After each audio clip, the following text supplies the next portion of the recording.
Sunita Williams और उनके साथी एस्ट्रोनॉट्स को क्रू फ्लाइट टेस्ट मिशन के लिए सिर्फ 8 दिन के लिए स्पेस में भेजा गया था, लेकिन अब 9 महीने बाद उनकी वापसी हुई है। जीरो ग्रेविटी में इतने लंबे समय तक रहने के बाद उनके शरीर और दिमाग पर क्या असर पड़ा होगा, यही सवाल अब सभी के मन में उठ रहा है। thehealthsite.com ने इस पर हेल्थ एक्सपर्ट से बातचीत की, जिसमें डॉक्टरों ने बताया कि इतने लंबे समय तक स्पेस में रहने से उनकी फिजिकल और मेंटल हेल्थ पर क्या असर पड़ सकता है।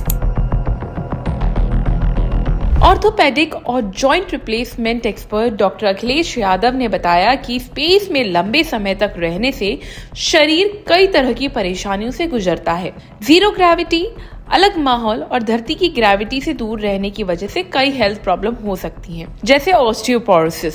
स्पेस में ग्रेविटी का असर नहीं होने से हड्डियां कमजोर हो जाती हैं और कैल्शियम की कमी हो सकती है, जिसमें फ्रैक्चर का खतरा बढ़ जाता है। इसके अलावा जीरो ग्रेविटी में मांसपेशियां ढीली पड़ने लगती हैं, जिससे शरीर कमजोर हो जाता है। स्पेस से लौटने के बाद एस्ट्रोनॉट्स को दोबारा चलने और सामान्य एक्टिविटीज करने में दिक्कत हो सकती है। ऐसा भी बताया डॉक्टर ने कि ब्लड फ्लो पर असर भी पड़ सकता है, जिसकी वजह से हार्ट की मसल्स कमजोर हो सकती हैं, जिससे हार्ट की बीमारियों का खतरा भी बढ़ जाता है। साथ ही साथ शरीर की इम्यून सिस्टम पर भी इसका असर पड़ता है, क्योंकि वो वीक हो सकती हैं, जिससे इन्फेक्शन का खतरा बढ़ जाता है। स्पेस में अलग माहौल और अनियमित नींद रात के कारण स्लीप पैटर्न गड़बड़ हो सकता है, जिससे नींद ना आना, स्ट्रेस और थकान जैसी दिक्कतें हो सकती हैं। इसी बातचीत के दौरान न्यूरोलॉजिस्ट डॉक्टर विपुल गुप्ता का कहना है कि स्पेस में लंबे समय तक रहने से मेंटल हेल्थ पर भी गहरा असर पड़ सकता है। सुनीता विलियम लैंड कर रही है स्पेस में करीब 9 महीने रहे हैं,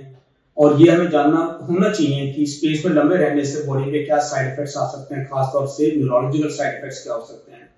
एक सिंड्रोम होता है न्यूरो ऑकवर्ड सिंड्रोम, वहां पे माइक्रो ग्रेविटी कम है। हमारी बॉडी का जो काफी फ्लूइड का फ्लो है, ब्रेन का ब्लड फ्लो ग्रेविटी पे डिपेंड करता है, जो ब्रेन से बाहर फ्लो आता है वो वहां पे इंपेयर हो जाता है। इसके हमारे ब्रेन में प्रेशर बढ़ सकता है, मरीज को हेडेक्स हो सकते हैं, और वो प्रेशर आंख तक ट्रांसमिट हो सकता है और आईज पे असर आ जाता है। कई एस्ट्रोनॉट्स ने लॉन्ग टर्म जो रहते हैं उनको आंखों में देखने की दिक्कत और आंखों में चेंजेस भी देखे गए हैं, आंखों में प्रेशर भी मिला है। बैक पेन, पीठ में दर्द भी बहुत कॉमनली देखा गया है। जब वहां पे लंबे टाइम तक रहते हैं तो स्पाइन पे जो प्रेशर नहीं रहता ग्रेविटी का, तो डिस्क स्पेस बढ़ जाती है, हमारे मसल्स वीक हो जाते हैं, स्पाइन की ओरिएंटेशन भी चेंज हो जाती है।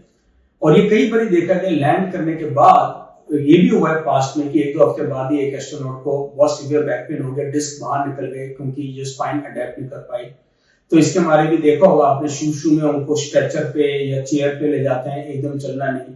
तो ये भी इसके लिए वो स्पेस में रख के काफी एक्सरसाइज भी करते हैं, तब भी ये साइड इफेक्ट्स आने और बैक पेन होना, और सबसे बड़ा साइकोलॉजिकल साइड इफेक्ट्स भी होना। आइसोलेशन में रहने से डिप्रेशन, साइकोलॉजिकल ऑल्टरेशन, 9 महीने आप बहुत ही लिमिटेड साइकोलॉजी में रहे हो, उसके भी अडेप्ट करने का चैलेंज उनको वापस आने के बाद रहेगा। एक और प्रॉब्लम जो होती है उसको न्यूरो अडेप्टेशन सिंड्रोम। कई बार जब एस्ट्रोनॉट्स लॉन्ग टर्म स्टे के बाद आते हैं तो उनको मोशन सिकनेस होती है। मोशन सिकनेस जैसे पहाड़ों पे जाते हैं, चक्कर आना।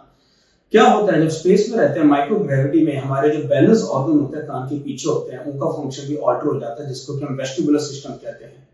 तो जब वो यहाँ पर आते हैं तो उनको बैलेंस की प्रॉब्लम्स, देखने में ओरिएंटेशन प्रॉब्लम्स, ये सब दिक्कतें भी आती हैं, और उसको ओरिएंट करने में उनको टाइम लग सकता है नॉर्मल अपना रूटीन में चल पाना, रूटीन में देख पाना की स्थिति में आने में। इसके लिए भी एकदम आते ही उनको पूरा न्यूरोलॉजिकल एग्जामिनेशन करना भी बड़ा जरूरी होता है कि क्या क्या प्रॉब्लम्स हैं और कैसे उनको अडेप्ट किया जाए ताकि वो रूटीन लाइफ में आ पाए। ऐसे में सवाल है कि अब आगे क्या होगा। देखिए, सुनीता विलियम्स और उनकी टीम को अब स्पेशल मेडिकल ट्रीटमेंट मिलेगा ताकि उनका शरीर फिर से धरती के माहौल में खुद को ढाल सके। Regular health checkup, neurological monitoring और एक्सरसाइज से उन्हें जल्दी रिकवरी में मदद मिलेगी। स्पेस मिशन आसान नहीं होता, लेकिन इन एस्ट्रोनॉट्स की हिम्मत और मेहनत उन्हें फिर से फिट बना देगी।